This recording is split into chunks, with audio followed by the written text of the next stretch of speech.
Welcome to the Joy Work Show, the podcast that goes beyond the surface of business, right to the heart, to explore the real joy and the stories behind success. Not just the moments of celebration, but the challenges that paved the way for them. I'm Diane. And here we know that joy isn't just about the good times. Often the greatest joy comes right after the greatest challenge. And in today's episode, we're talking about joy as a legacy. You know that question I normally ask at the end? The kind that runs deeper than glitter and good vibes. I'm joined by Leah Evans, a former teacher turned joy coach. And if you think I spoke about joy a lot, just wait till you hear more from Leah. Leah's work is about helping people rediscover their inherent worth and reconnect with what lights them up. Leah shares her own journey from burnout to joy and how shifting her perspective and her expectations completely transformed the way she lives, the way she works, and the way she leads. We talk about the role of gratitude, the danger of hustle culture, and how joy isn't just a personal practice, but a business strategy. Whether you're building a brand, leading a team, or just trying to make it through the week with your spark intact and aglow, this one will remind you of what really matters. But as always, it's so much better to hear from the guests themselves. So let's go. Hi, Leah, and welcome to the Joy Work Show. I am super delighted to have you here today. I'm not sure if I've had somebody on. Everybody spoke about joy, everybody loves joy, but I'm not sure I've had somebody quite so connected to the joy as myself, that we literally have it at the heart of everything that we do. So I am super excited to get to know you. I'm going to get to know you exactly the same time as the audience gets to know you, which is a real pleasure. So without further ado, tell us who you are, what you do, and how you got here. Wow, I love it. And I can't wait just to chat. Joy, thank you so much for having me on. What a privilege. So thank you. You're so well. So I'm Leah, although I think I probably should be called Joy, because I did an evening with a joy coach, and somebody came up to me at the end and went, "Oh, I thought your name was Joy Coach." I was like, "No." So intro, I am actually so many times. I know. It's just, no, I'm Leah. So I'm Leah. I'm a mum of three. I've got a 10-year-old, an 8-year-old and a 5-year-old. I was a teacher for 20 years. And I'm now kind of dipping in. I'm supply teaching while I kind of taken a massive career pivot and a change. And I am chasing the joy, and I'm leaning into the joy, and I am a joy coach. So that's part of where I was. I actually chose joy as one of my words of the year. I don't set resolutions. I kind of have a word, and that kind of steers me and guides me. Joy was 2 years ago, and it definitely did that. So I completely changed. I think teaching is a lot, and it's full on, and it's fast, and there's lots of pressures and expectations. I have a real heart for teachers, and I think I just was bringing back the dregs to my family. So I was kind of thinking about, and I kind of got to a point where, do I go for a different teaching job? Do I stay in teaching, or do I do something completely different? And I spoke to a friend who actually is a coach, and she's like, "Leah, I'd love to meet you and just have a chat with you." And I'm like, "Oh my word, like, that's so kind. Yes, please." So we met one night, and we were down this gorgeous beach around right here, Southern Down. And we had like a little kind of paddle in the sunset waves.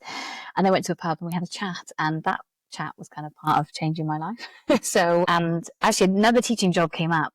So I kind of put that on pause, some of the things that we were kind of delving into, and kind of looked at what my strengths were and stuff like that. And another job kind of came up in a kind of dream school of mine.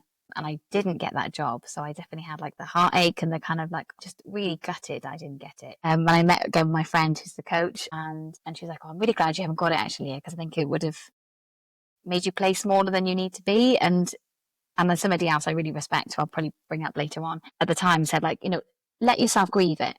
Like, let that dream go, and kind of like let yourself have the feelings, and then give way to like what the new dream is. And I was out jogging with a friend, NCT friend, and talking to her, and I was like, "Oh, do you know what I'd love to do? I'd love to take people away on a joy retreat, I'd love to help them close all the tabs that they've got open in their heads and actually open finally the tab for them and just give them kind of sunrise dips and sunset dips and a fire pit and just time to just think and be and maybe dance and then I thought, well, if I did that, if I trained, I could do something on that retreat. So that's kind of how Joy Coach was born. I think I'd seen the Joyful Coach on Instagram and different places. So I'd seen Sophie before, and that's the only person I think I'd ever heard of doing it. And Joy, nobody understands what a Joy Coach is, which is great fun. But people are happy to link it with me, if that makes sense. Like when I say, oh, I'm a Joy Coach, they're, oh yeah, Maj, you'd be good at that. They don't know what it is, but that's kind of, I think Joy's always been something, an energy that I've brought and has been a big part of who I am. And I think within the schools I've been, I think I've brought that, and I think the kind of the morale and the ethos and the energy and stuff like that. I think in schools I've worked in, I've impacted that, and I think I've played that down and didn't realize that was something that I did and something that I brought. So I think it's all kind of shaped me and other factors in this lovely little story of why I am doing what I'm doing. I had my third baby in lockdown, and that changed a lot for me. I think that I knew time was going fast, but I think that was massive, and that was just a real indication that I couldn't pause my little one and say, right, could you not grow and just wait for the world to open up so that my mamgi, I call her mamgi, is Welsh mum, and grandma, that she could hold him, sorry. So I kind of realized, no, I can't make him pause. I've got to make the most of now. And we talked lots of different things and getting a caravan and all sorts of stuff. And 2 years ago, somebody in our family died, and it was just another wake-up call of life is so short and life is so precious, and it is a gift. And I was at that funeral hearing so many gorgeous things about this person, and I just thought, did he know? Did he hear that? So something that I say often is love loudly. Yeah. Why do we hold back? Why do we wait? Let's tell people now. So I have been accused of having compliment Tourette's, but if I see something or if I like something, I'm just gonna tell people and just. Could be worse things said. Exactly. I'll take it. Exactly that. So I just jump in and say it. If I see it and say it, and I do that about my life as well. If something's lovely, I'm like, oh, isn't this lovely? Isn't this lush? Isn't this so nice? And I think it just anchors you into the now, and that's probably a big part of who I am. So joy is transformational. Joy is incredible, and I think the more we lean into joy, it opens so many things for us. So I'm so passionate about reminding people about that, and I think for me it's so connected with self-worth.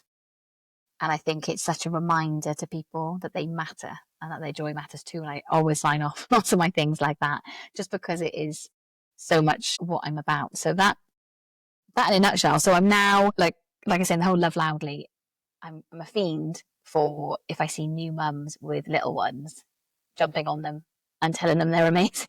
Yeah. I feel back off, crazy lady. Give me some space. But maybe it's because I needed to hear it myself. Or just what it's like. I don't know about you, but when I used to get in the car and just in the car seats and just sit in my drive and be like, I don't. I'm knackered and I haven't gone anywhere. So I think you get it, don't you? So you just think, and we don't realize how well we're doing.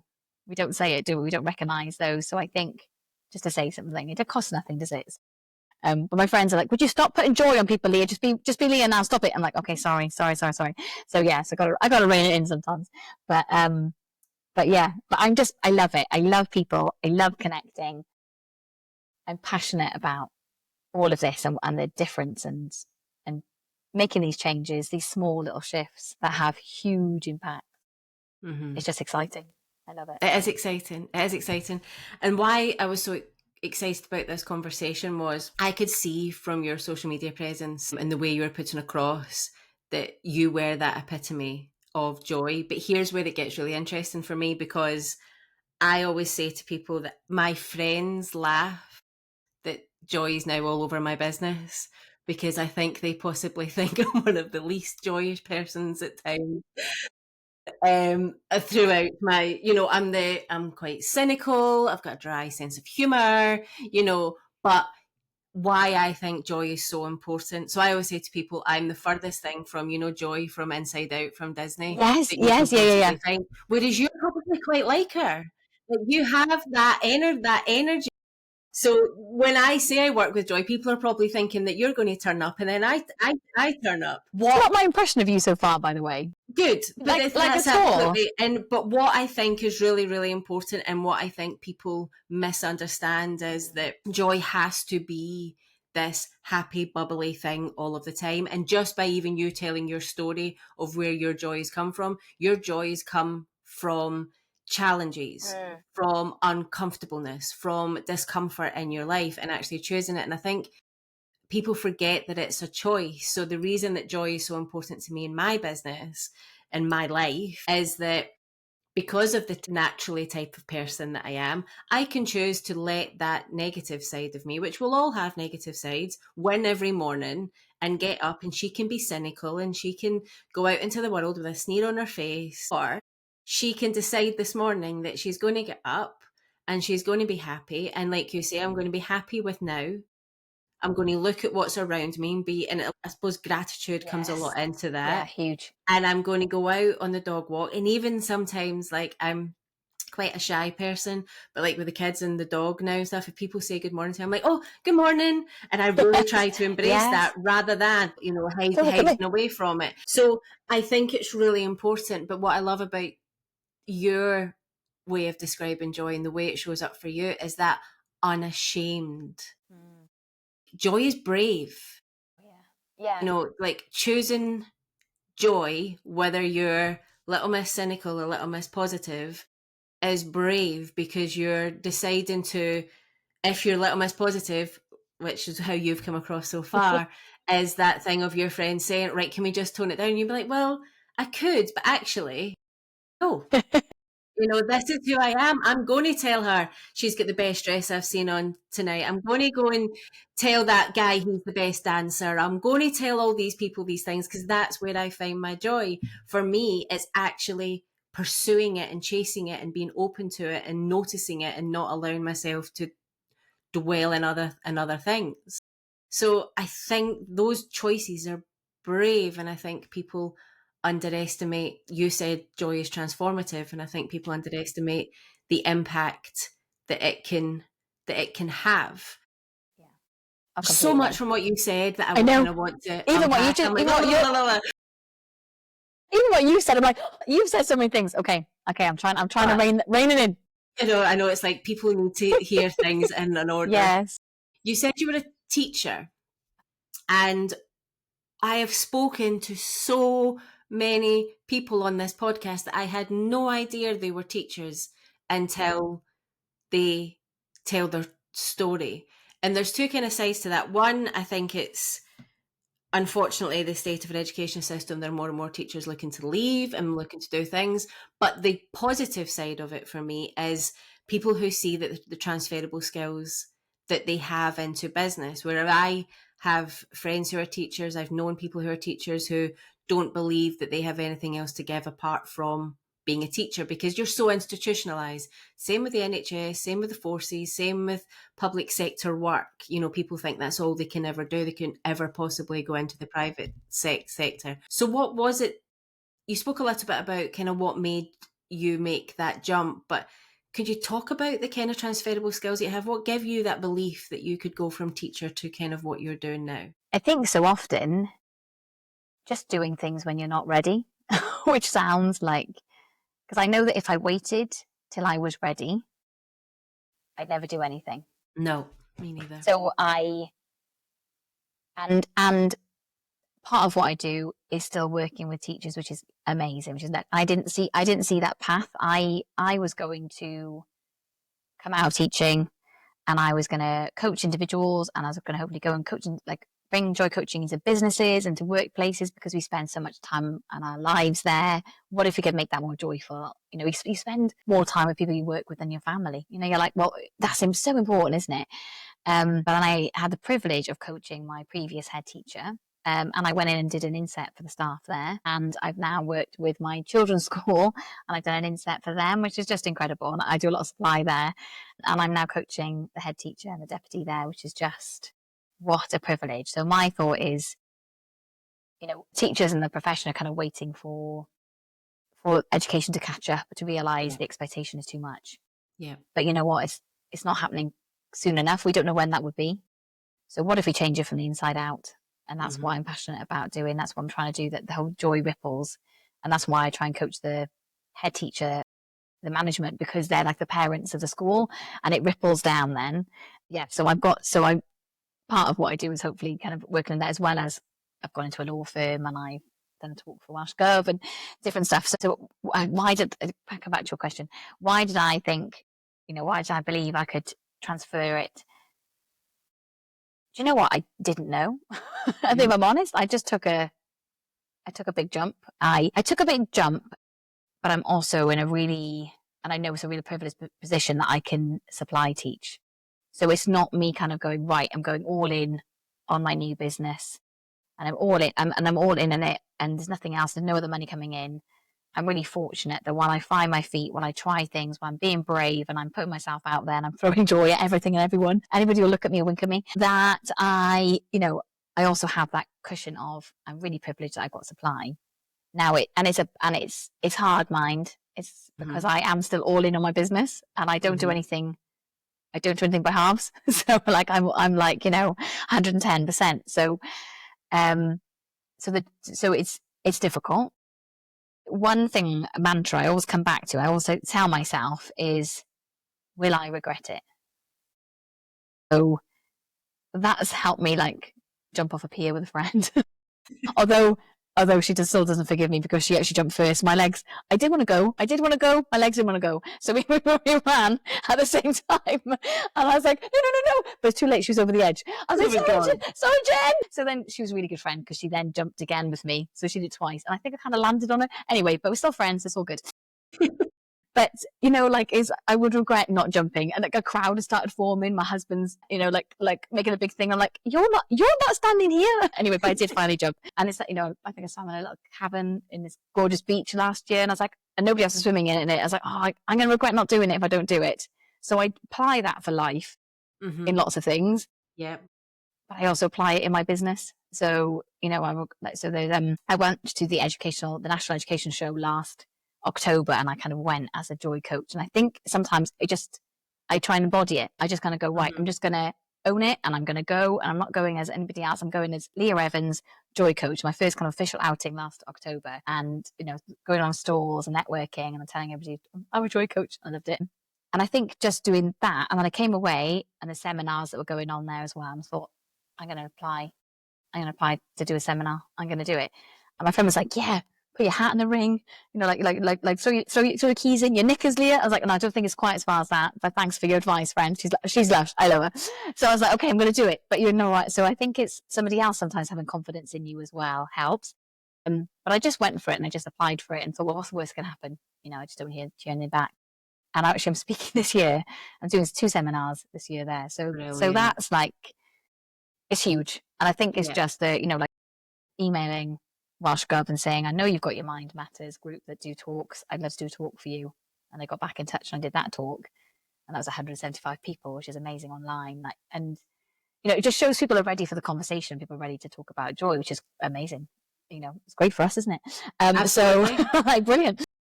So I think the doing something before you're ready is really important because I think we're really good at procrastinating because we're so scared of getting things wrong. I think we're so scared of people's opinions. I think both those things have such an impact and they keep us. One of my mantras is living life with your lid off. And I think they're like such big lids on our lives that we can't, we get so worried about, I can't do it because I get it wrong. I think we get more familiar with going, it's okay. And I think something I used to say to myself all the time was like, start simple, Leah, get fancy later. Because I get in my head like, oh no, be fancy now. I need to get it all right, perfect now. And if I do that, I'll never start. But if I just start and I just put it out there, I can tweak it and it's nothing set in stone and I can come back to it. And I think that gives you that bit of permission to also fail and get things wrong and learn from that as well. So I think those things, but teachers, there are so many skills. Like everything I brought into the classroom for the last 20 years, I bring it all with me. It's not gone. It's not boxed up. Relationships, the connections, the engagement, reminding people that they matter. All of that I did in a class. I've even used dance as part of coaching, which I didn't Also, think I was going to do. children are a tough crowd. Whether it's primary school or high school, they're a tough They crowd. are. They are. Yeah. So there's no of that thing if you go to a seminar with adults who are all sitting behaving and they might be thinking something else, but they're doing what's expected and they're saying what's expected. Children don't do any of that. If you can teach, which is exactly the same as coaching, Yeah. teach a room full of children, keep them engaged, get them passing exams, doing what they need to do. I mean, to me, that is like the ultimate. That is like, I've had friends when I was in the private sector and they would tell me, oh, I don't know how you do what you do and the hours you work. And I used to stand up in front of lots and lots of people and talk on a daily basis. And they say, I don't know how you do. And I'm like, you get up and talk in front of like 30 teenagers. That is more terrifying to me. I'd rather talk to my people and work in my underwear than get up and talk, And You find your joy, love.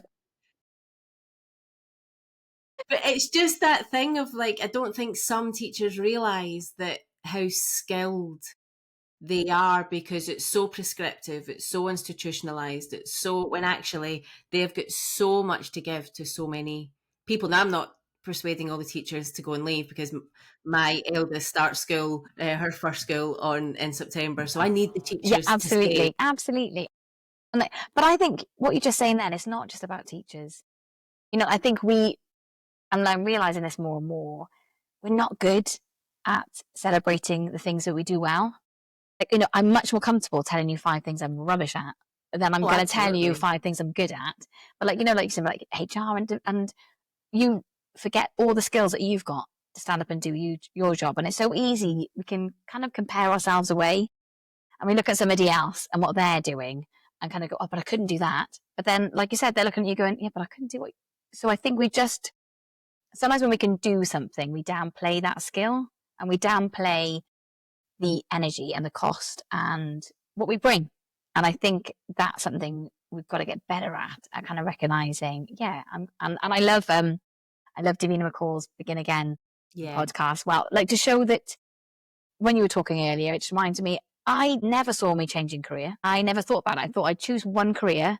And like you said, and that would be it. And I think I've always thought that. And now I'm kind of realizing you can change whenever. Absolutely. And I think that's so freeing. But I think I was definitely raised thinking that it's a fixed thing. And it's not. You can change. You can take things with you. You can try things. You can fail at them. You can try something else. Kind of, yeah. I know I was having a conversation with somebody last week and they were asking what I did before this and what I did before my babies and things like that. And I was telling them and I was like, I've had 100 lives. And then I went, actually, I've had lots of lives. I've done lots of things. I've been different people. At the core, I'm still me. I'm still the same. I'm still the wee girl from Glasgow, but I've done lots and lots of different things and I've had my babies older and I've started my business older. So that's brought another, but I had this whole career, the fact I've not moved. So my business will be 2 years old in September. And ever since I've started it, I've said a 20 plus year career before. It's not moved from 20 plus. I'll probably be 10 years in and it'll still be 20 plus year career. So, but the fact that I am old enough to have a 20 plus year career, now having children and now setting up a business, I still feel like I'm in my 20s. So it doesn't feel possible that I could have had that. But then you realise that you do. And it's exactly like you said about the Davina McCall podcast. It's like you're not fixed. You're not fixed in any areas of your life. And you actually never know when you are going to be made to begin again. Yes. So what are you going to do when that happens? Are you going to just stop because you can't be that person anymore? And there's so many different like levels of my life where that's been brought into, whether it's been the children, health, career, and I started my business. I had both my babies kind of during COVID. Very close together and it just wasn't going to work going back to my career. But the reason I jumped off the pier, like you said, the reason I leapt was because it was scarier to go back than it was to go forward. And it's not to say it wasn't scary. I was terrified. But I was like, I can't go back to that because the impact it would have had on me, my children, and everything. And it's having, like you said, you just have to go. You just have to. I still don't feel ready for doing the things that I'm doing. I still have to pump myself up every time I come to do the podcast or speak to my clients or, speak to a room full of people or go live or all the things we need to do with these online businesses.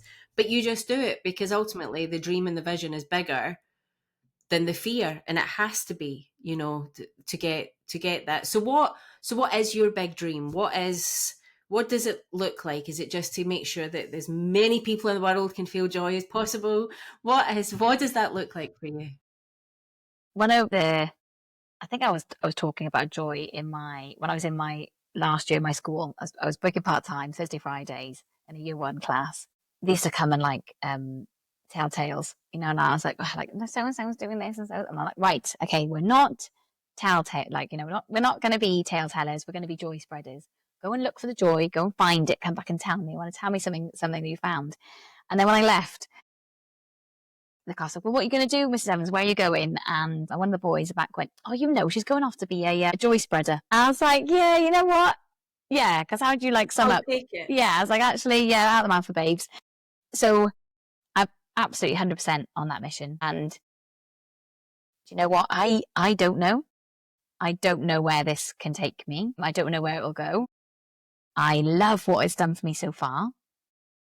So I'm just jumping off any pier that I can. So I am a coach one-to-one clients. Like I said, I've done an inset for schools. I've gone in and done lunch and learns in person for a law firm, sorry. And I've done, like I said, that, Welsh Gov, lunch and learn online, and I've done for Audit Wales as well. So I'm also organising a retreat. So I've got a mini, which is, as I said, was kind of like the idea in the first place. I've got a mini retreat coming up in July. I call it the vitamin D because there's lots of there's a dawdle, a dip, a dance, a drink, and a discussion. I'm like, yeah, let's do vitamin D, and hopefully some sunshine. Brilliant. And just so there's a group coaching program I'm doing as well. I'm launching that, which might be starting tomorrow, but might be next week now. But so I'm exploring avenues, and we used to do a dance Zoom online.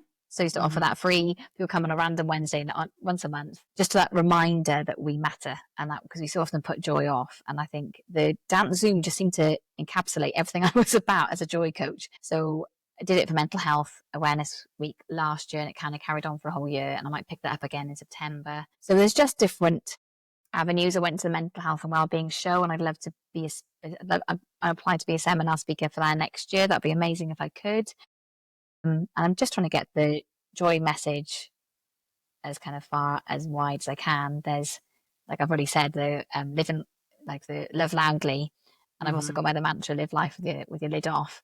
And that was because I was having a cup of tea with my husband outside, and it's going to be the same venue I'm going to do my mini joy retreat. So it feels like it's come full circle, which is lovely. And it was sunny, and the kids were in school, and I was like, oh, and my husband Joe was like, oh, should we go inside to drink? I was like, no, it's semi-sunny, it's windy, but let's drink outside. So I had a cup of tea, and I was struggling with this cup of tea, and he's like, just put your lid on, Leah, just drink it with the lid on. And I was like, no, I want to drink my tea with the lid off.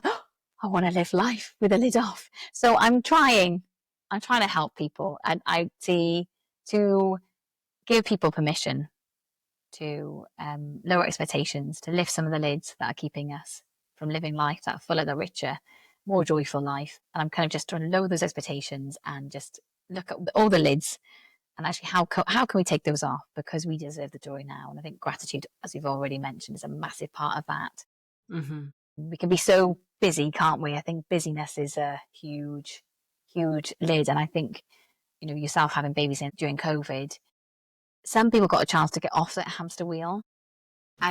Yeah. And I think then everybody's back on the hamster wheel and seems to be running even faster. And I think slow is such a gift to your nervous system, to you. It reminds you that you're not just a sum of what you do. And I often say that because I think everything we do, our self-worth is so tied to that productivity and more and juggling more and more. And I've got to be, like a mum role, or I've got to, who am I in work, and what am I with my kids, what about my parents? And you're you're trying to be so many things, and the mental load is so much. And actually, I'm trying to strip things back for people is what I'd like to do, because I think you can't pick up the joy, you can't make room for joy if your hands are already, you're already struggling to manage what you're doing already. And I think some of that is, do you have to be doing as much as we are? Do we? I don't think so. Yeah. And I think what I love about what you're saying there is, so I got off the hamster wheel during COVID. I was a 80, 90 hour working week gal. It's what I'd done. It was my whole identity. I loved it. I will never say I didn't love it. I loved the lifestyle I had at that point. Looking back, would I have rather done more with the money that I had rather than going back to work? Maybe. But yeah, I loved the lifestyle. I thrived in it. I loved my team. I loved the business we were building. I loved it. I loved it all. COVID all of a sudden, and you're like, I remember, because myself and my partner both worked together at that point, and I remember when it all slowed down and when the weather was so good and we were getting out on the walks. Now, I know COVID was a terrible time for some, but there was these glimmers that I think a lot of people got to appreciate, and we were like, is this what normal people do? Is this what other, like, people, people who say like they enjoy walking, or people who say they enjoy cooking? And I've always loved cooking, and I was like, is this what life could look like? We were still having to work, but obviously it was online and from home, so it was a lot tapered back from what it was. And we had struggled to have children, and we'd actually decided the December before lockdown that was us. We were done. I wasn't going through IVF because my health was so bad that the just fear of that making me iller. And he said, I pick you. Let's just get on with life. And we did. We were going to travel and we were going to do things. And I had surgery in the January, and the surgeon said to me, you'll be pregnant within 6 months. And I was like, nonsense. It's not happened. I know I've had surgery, but the surgery is about making me well. She was like, no, it will happen. And it did happen. But it happened in COVID, and it happened once I slowed down. I, to this day, do not know, and I'll never know, if I'd gone back to work, if I'd continued that 80, 90 hour thing, would it have happened or would it have not? So ever since that has happened to me, that space that you were talking about, I'm not perfect. I have many hours in front of the laptop at 11 o'clock at night and things like that these days, especially when you're the one person running your business. And because it's how I knew how to run a business, so I fall into that very, very natural. I need to make space now. I need to make space for me, because I now have, when I first started my business, I had 2 under 2. And it was just like, I'm starting my business to be the type of parent I want to be. So I can't not make the space, because I will not be the parent I want to be. I will just swap one chaos for another chaos. And I'll still not be, but it'll be under this, oh, but I'm working for myself now, so I've got the freedom, when actually you don't. You're just creating one for the other. So that space that you were talking about, I think, is so, so important. And I was lucky enough to not really be affected by COVID that badly, and I learned from that space. So it's having that gratitude to say, well, look at the gift that we've been given in such a horrible, horrible time. And what am I just going to go back to the way I was? Is that what I'm going to do? Or I'm actually going to see and try and move forward? And I say, I'm definitely not perfect. I have got it wrong in the last 2 years, but there's also been lots that I've got right, and lots of things that I have changed. And joy is a huge part of that, because that is a choice for me on a daily basis, to create that space, to decide that I'm having a warm cup of tea before I do anything else for anybody else. And it's those simple little moments that I think people think joy needs to be grand gestures and bright pink balloons. And while those things are wonderful, and that one of them every 6 months probably can give you joy for the rest of the year, but it's seeing the little bits. It's So that's, seeing, that is 100% what I'm about, and what I try and, so the difference between ordinary joy and extraordinary joy. There's a gorgeous poem, and it's like about teaching your children to, like, don't teach them to strive for an extraordinary life. I've read it. And it's beautiful. And it's, like, that help them to find the wonders of a sunset, or a tomato, or an apple, or, like being upset when somebody, their pet or a person they love dies, and like help them strive for the joys of the ordinary, because extraordinary takes care of itself. And I think Always. that's what I'm about. So if you can lean into the ordinary joys, the sun hitting your face, like you said, like a hot cup of tea, getting a lovely message from a friend one day, like it's just ordinary. But if you are on the lookout for them, if you tell your brain, because that's what you're doing, we're rewiring our brain, which is I love it. And if you tell your brain what to look for, like your phone, like your algorithm on there, your brain is the same. If you teach it to look out for the good and the joy and the positivity, it does not take away. This is not toxic positivity. Doesn't take away the shade, doesn't take away the hard. Like you said in COVID, for other people, it was a horrendous time. Like it doesn't take away that, but you could see the glimmer of what you had in that time. And the best way I've had of you described it, I think it's Anna Martha that said it. The gratitude is like a lamp, and you put it on, and it doesn't take away the shade, but it shows you what else you've got in the room. And I love that. I think that's just amazing. So that's what kind of I'm about. The leaning into the pockets of the ordinary, and you can have one of those a day. So my 2 clients, I got them the wrong journal. So I always get my clients a journal, and I thought it was going to be a joy journal they could just write in each day, like quite like a proper kind of pages. But the one I got was actually just little, a little bit for each day. And I thought, oh, okay. So I ordered them another one. I thought, well, that can just be your capturing your ordinary joy journal. And my one client is like, this is one of the best things you've ever got me. He's like, this is brilliant, because he is capturing it and he's writing different things. It's an indication for him of what actually lights him up and what he makes a difference for him, what he appreciates. He's also been writing down sometimes what he's stressed about, because it just shows that it's not as big as he thinks.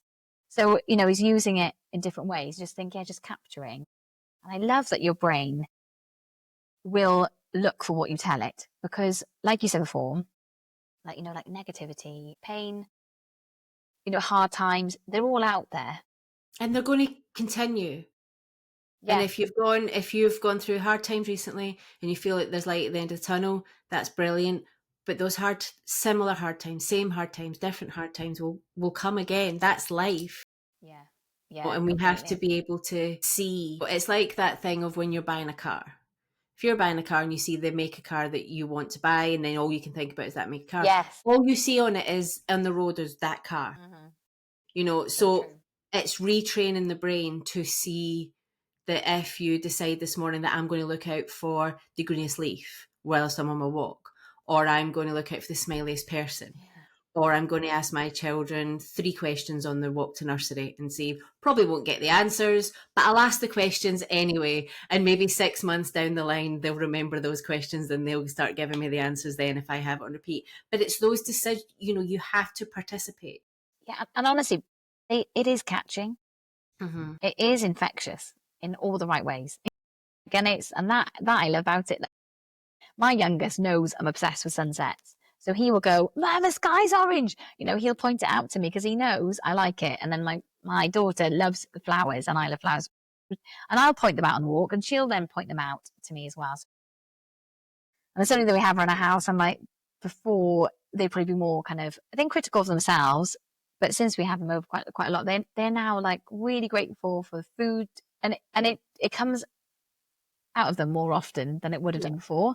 Well, it's a habit, isn't it? It's that, you need to live in that state to do it. Like I say, it's a choice. It's not something you don't just wake up and be like, I am going to be the most grateful person in the world today just because that's just the way I woke up. You don't. You wake up grumbly and everything else the same as everybody else, and you think, right, yes, who am I going to be today? What do I need? I think we don't ever ask us. Like, that's something I think, if we are, like, I'm definitely a people pleaser in recovery.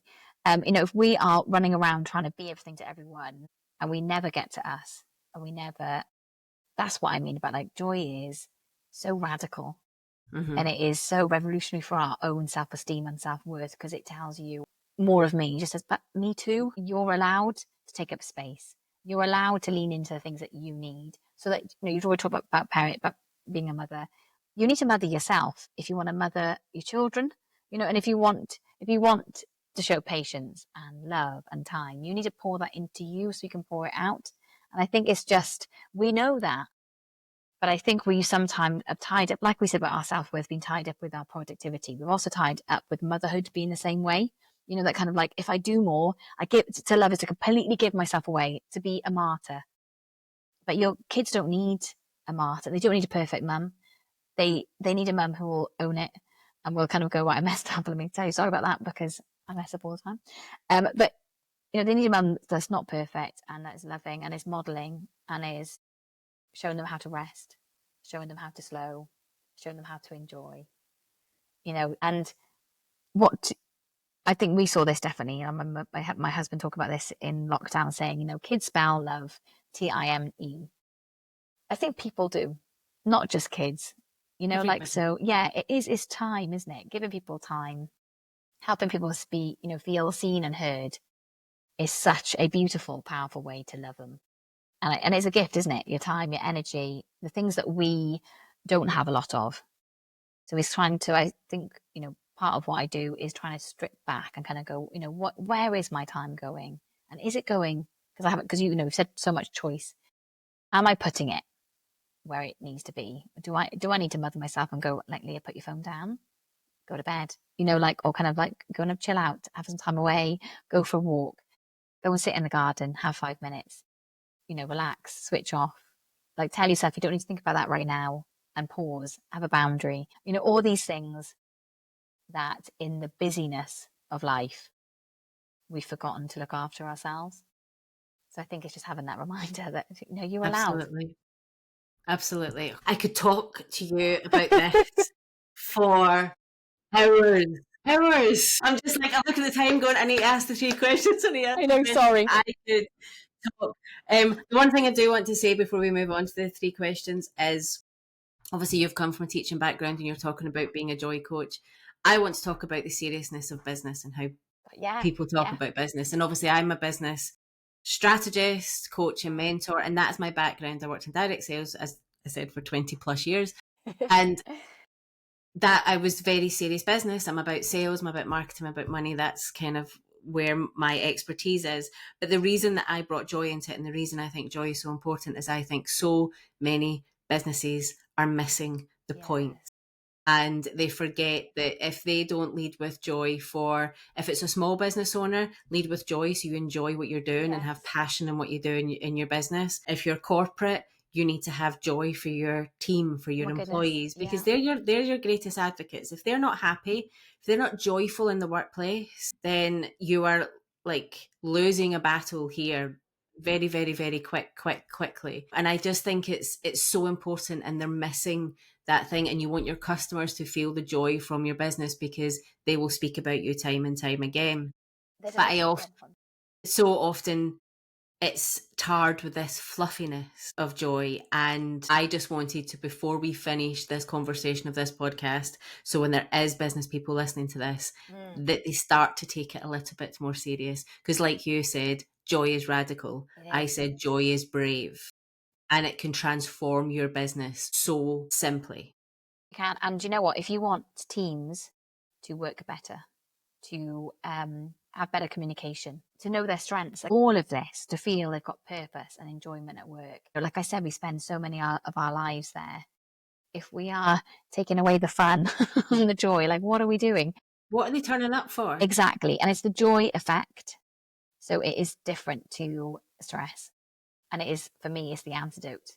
So, you know, when you're in that fight, flight, and freeze, and you're like, I've got to get this deadlines, and that's why we're busy. We're like, that's why I don't think I can't even go to the toilet. I can't even my lunch. You know, that kind of like, because we're just like in that state of like, go, go, go, go, go. Demands are on you. Your blood leaves your brain and it goes to your extremities because it's ready for fight, flight, or freeze. The joy effect and contentment and gratitude has the opposite effect, and blood flows to your head so that you can think more clearly. You can think more imaginatively and creatively. You can take risks. You can build relationships. You can communicate clearer. So you know what?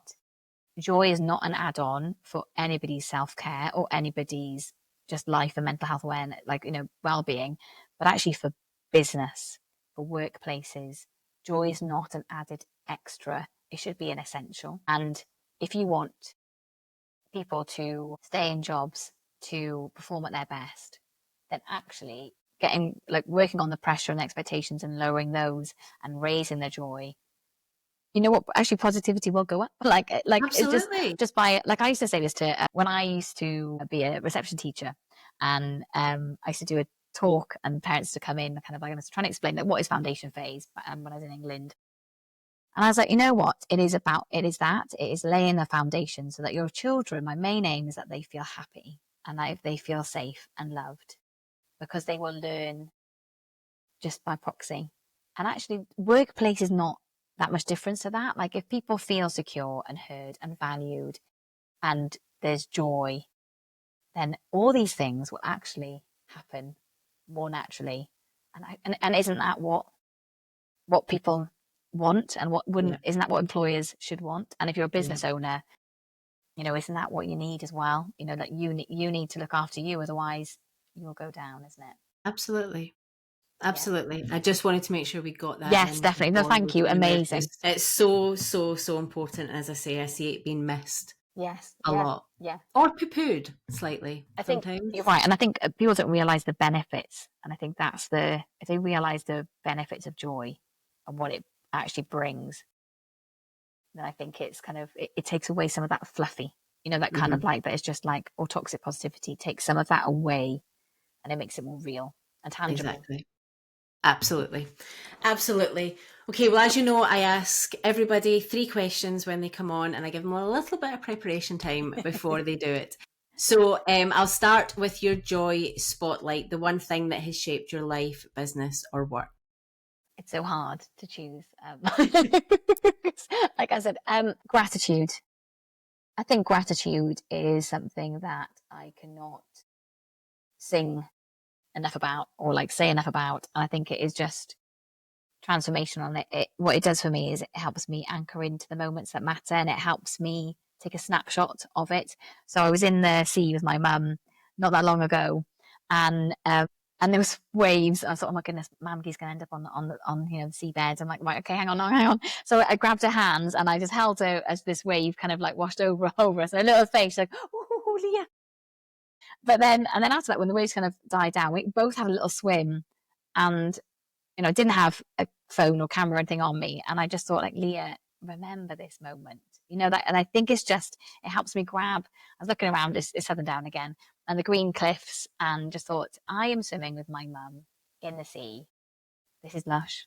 So I Hmm. think it just helps you remember the moments that, because people always say like, oh, the good old days. Well, what if we could work out the good old days during them? Like, kind of actually while we're in them. And yeah, if you know, and like we said already, your brain, as you notice these things more, like glimmers we talked about as well, like once you start looking for them, you'll find them more often. I think I did Absolutely. a post a while ago on Instagram, like, focus on joy and you'll find it more often, whatever our Hmm. priority is. Gratitude just helps you focus that lens. So, and I do it in schools actually. If a class is going a bit, I'm like, all right, okay, we make a circle, and I usually pass around kind of some soft toy. For the older children, I call it a gratitude circle. For them, for the younger ones, I call it thanks. And like, they just say like, I'm thankful for, and they just pass it round. And honestly, by the time it gets round the circle, the whole like atmosphere in the classroom has Changed. changed. And and even if you did it at night and just thought, right, what are 3 things that have gone well today? 3 things that I'm thankful for, 3 little ordinary joys, and did that for a little while, it'll change so many Hmm. things. Yeah, it is so important. And I'm a spiraler. I'm a typical redhead, I suppose, in that I can have all the emotions in the same hour. I could be the happiest and the lowest I possibly could be. But Makes it exciting. you completely for everybody around me. But what I'm learning and what I'm teaching myself and what I need to be completely invested in is when I feel it and when I know it and when I can feel that spiral when it is really not needed and it's completely out of order that I'm about to spiral, and just reminding myself of like, well, hang on a minute, look around you. What are you thankful for?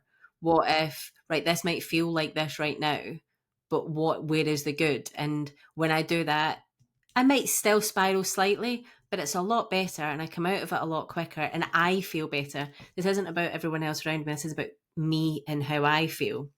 And there was a book I read recently, fictional book, um, an okay book, but there was one thing throughout it that one character kept saying, and it was, what is wrong with now? And it kept stopping me like in my tracks. And it was actually about the matriarch of the family was having Alzheimer's, dementia, something along. I don't think it actually ever got diagnosed, but and the couple brought themselves back to each other of like, well, what is wrong with now? And actually when you sit in that, you're kind of like, you're like, well, I did too, and I haven't been able to stop talking about it. I read the book a couple of months ago, and I was like, nothing actually. If I just, you can think about the things that are challenges. We all have. I have challenges in my life right at this precise moment in time. But actually, if life stayed as it is right now, there's nothing wrong with it. There's things I'd want to get better. There's things I'd want to go away. But actually, in the reality of it, there's nothing wrong with now. And if I do that, so ever since then, I'm like, damn, what is wrong with now? I love that. And I think Nothing. but that's what gratitude and even like and having that little phrase does, because it stops you thinking about yesterday, but it stops you thinking about tomorrow. I think it kind of puts you in the now. And I think that's what's, and I'm hearing this and I love it, because I'm a what if spiraler as well. Oh my goodness, I can talk myself out of so many things, and I'll go down that spiral like, what if, like, well, what if I'm rubbish? What if it doesn't go any well? What if it mess up? And all these, and especially this year, I'm trying so many new things. Yes. It is completely out of comfort zone. And like, what if? But the same time and attention we give to what if negative, we need to give to what if positive. Yes. What if it goes amazing? What if it all works out? What if it's fantastic? What if it's just what somebody needs? What if I'm amazing at it? And I think it's just giving yourself sometimes that permission to go down the what if positive as much as we do the what if negative. And it's acknowledging the negative and go, right, okay, I hear you. But what about the opposite? Yes. What happens if it did? Because where there's that, there's also that. So, sometimes we just have to go with it. And like you do, you just have to do the brave thing and find out and experiment. And part of lots of what you've said today that I've not yet quite acknowledged is your experimentation. And I'm forever telling my clients just to experiment, because what is the worst that can happen? Yeah. Especially when they're coming to me and saying, I've not got enough leads or I've not got enough business. I'm like, experiment. Because you're telling me you've not got enough, so it's not going to get worse. No. It's only going to get better if you just experiment and find joy in it and find the curiosity in it. And yeah, it's just really, really important. So the next one is inspired by joy. The book or mentor who... Yes. So I got two. I'll allow you to have two. Thank you. Sorry. As you can tell, I don't say anything in a little small section. Sorry. My don't mum, ever apologize for that. My mum is phenomenal. She's just amazing. She just is that like walking embodiment of love, and I describe it like the sea. It's like a wave. She just washes over you, but she doesn't realize how lush she is or how special she is. But she makes everybody she comes in contact with feel really important and really special, really matter. Does that for the grandchildren, does that to anybody she meets. And she's brilliant. Like I could take her to the dump and she'd be like, Leah, isn't this lovely?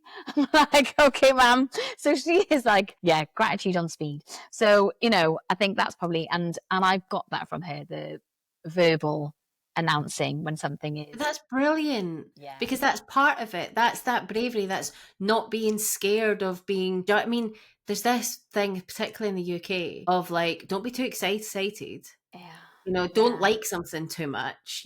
Just be excited. Be excited, but like be really easily pleased and be really easily excited about everything. Like being more my mum, 100%. Like that kind of, because I think you do that, you just open the floodgates for more joy, more fun, and also more everyone love around you will be smiling. Yes, yeah, exactly.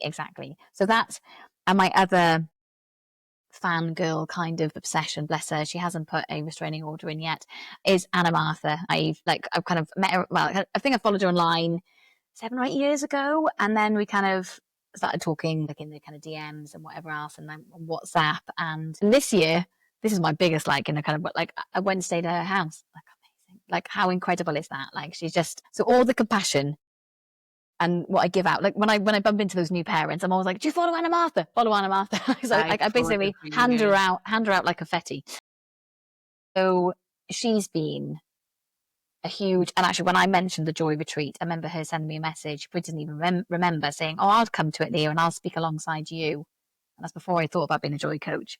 And I remember somebody else believing in you and thinking that you could, I was like, what, speak alongside what, me? That kind of think. Yeah, so she's somebody huge, like she's huge for just taking away that expectation and that pressure and having so much compassion. And I think that's what I try and... So much compassion. And I remember when I was, as I say, my children are still young, and I thought I was always very good at, I thought I'm one of those ones, I don't put all my needs aside. Yes, my children come first, but I also make sure I have my time and this time and this time. And I remember Anna once said, have you gone to the toilet today? And I was like, no. Have a drink of water. I know, yeah. One, have a drink of water, and two, do you need to go to the toilet? Probably yes. She was like, do you know you're teaching yourself and your children that you are that of little importance that you don't even need to go and have a wee, which is a basic human need. Yes. And I was like, I thought I was really good at putting myself, but I was making it too big. I was making it be like, oh, well, I'll tell Ash that I need to go for a bath tonight, or I'll tell him that I need to do, I was making it too big, but my basic needs, I just wasn't looking after. And everybody else was like, I'll just do this before I go for a wee, or I'll just do that, or the kids just need fed, or I just need and Ash has always said, I don't know how you do it. And I'm like, I don't know how I do it either, but evidently I do. It comes at a cost. But it comes, and I think it comes at a cost. And I love that. And it just stopped me still. Yes. And she was like, so go for a wee. Yes. Yes. And then let's talk about it a little bit more. And I was like, right, okay, that is, yes. That is, you, even when you think you're really looking after yourself and doing other things, you just don't realize that you still are putting yourself at the bottom of the pile. And I don't want my children to see me put myself at the bottom of the pile. Because what is that teaching? Yes, exactly. And I think that reframe, isn't it? It's kind of, what am I showing them? Am I showing them to love is to complete, like I said before, like give yourself away. And like I've got a hashtag this month for my justs in June, because just will keep you going. Yes. Like you said, I'll just do dishwasher, I'll just do that, I'll just do that, and actually just whispers a lie to you that you'll get to the end. You won't. So I think I'm just in my just in June, so I'm just going to stop. I'm just going to go to for a wee, or I'm just going to pause, or I'm just going to lower the expectation of myself, because it just, it'll keep you running. It's like up those shoulds, isn't it? But yeah, although I've not been able to think. I had a life coach on, Catherine Ball, right months ago, and she was all about the shoulds. She was all, and I was like, I didn't even realize, I hadn't even realized that word and how often I was using it. Yeah. So that's now banned in our house. Yes. So yes. I think just is about to get there. We're gonna have to get a board of the words that we're not allowed to use. Home taboo. Like, oh no, oh man, I can't say that now either. We're not going to have a swear jar in our house. We're going to have a just and a should jar. That's what I think we're going to have in this house. I love it. Okay, and the last question is your joy killer. And I think you've picked two for this as well. I know, rubbish. Sorry. Yeah, I know. I can't ever say one. No, okay, I will. Expectations. So before me and my husband got together, we'd known each other for years, and I was spiraling before we and then we kind of, because we noticed we were 15 years old, but got together at 28. And I was spiraling on the phone, and he went, Leah, there's no expectation, there's no pressure, let's just have fun. And he also thinks he's and you did. Yes, yeah. I mean, I think 3 kids definitely signifies fun. So yeah. So yeah, expectation, I think, is a killer. And I think the humorous one was, I think when people tell a story really slowly, I'm like, I like it to the joy. I'm like, yeah. So I think that's, I know expectations, and it does, because expectations can ruin even the best. And sometimes I think even the expectations of something lovely, if it's something you've had planned for a long time, or whether it may be, I think the expectation of it can almost kill the joy in it. And you go thinking it's going to be like this, and when it's not like that, you almost can't enjoy it then. Whereas if you're like, yes, this might be a once in a lifetime holiday that I've saved up for and planned and whatever, but you can still just be like, I'm just going to let it go day by day. Yeah, it can be what it can be. And I'm just going to let it enjoy. Whereas if you go with this expectation that it's going to be perfect, and it's going to be, and I'm a control freak, so I try and control everybody. I've even had Ash be like that to me. Can we just do today? Can we just can you not be annoyed that the kids haven't quite enjoyed the thing as much as you wanted them to enjoy the thing? And I think it is that. It's just then be like, okay, I'm going to create this for everybody. Yes. And then I'm just going to let them enjoy it the way they want to. Yeah. Not the way I perceive that they need to, she says. And I think we haven't really talked about it, maybe because, I'm quite surprised because we talk about everything else. But kind of like when we've got expectations, or we have said yes to something when we should have said no. Yes. And then actually that cost comes along with that. And then people can't say thank you enough. We're just annoyed then. That kind of, I think that comes Christmas time, whatever, when you like all the energy and the effort and all this. And like, if your kids don't quite enjoy Santa, like and then it's like, yeah. And it just comes with so much pressure, doesn't it? You're like, yeah. And I'm a fiend. And like you said about Ash, Joe will call me out and go like, Leah, like, stop. Yeah, look, it's not the end. I'm like, they're still I've got to get a having best photo. You're like, okay, Leah, calm down. Yeah. but it's not perfect. We've not got the perfect photo. Yes. And I think there's even more of that come from social media and come from the way we now live our lives, and almost like, who are you doing it for? Are you doing it for the outside world, for them to see, for them to look like, think you're the perfect family, or does it actually matter to you? If it matters to you, crack on. That's brilliant. But just kind of decide who it's for and what it's for, because when I look back, I don't think my mum was worrying about it as much. No. And I do think we are parenting in a completely different time and place now, aren't we? Like with the pressures and it's all seen, and we believe what we see, even though it's highlights. So I think that's what I try and do as well. I try and be as real and honest and about the things that I mess up with and the mistakes I make, or spilling coffee all down me, or whatever. Because you're just gonna go, look, it's not perfect. I get stressed with the kids. I shout. Kind of like I mess up, and I have to then come back and own it, and repair it, and try again. I think that we need less pressure. We do need less pressure. We need to take the lid off. Yes. Well, gold star. Thanks. No, tell you what, Diane, I love it. Yes, absolutely.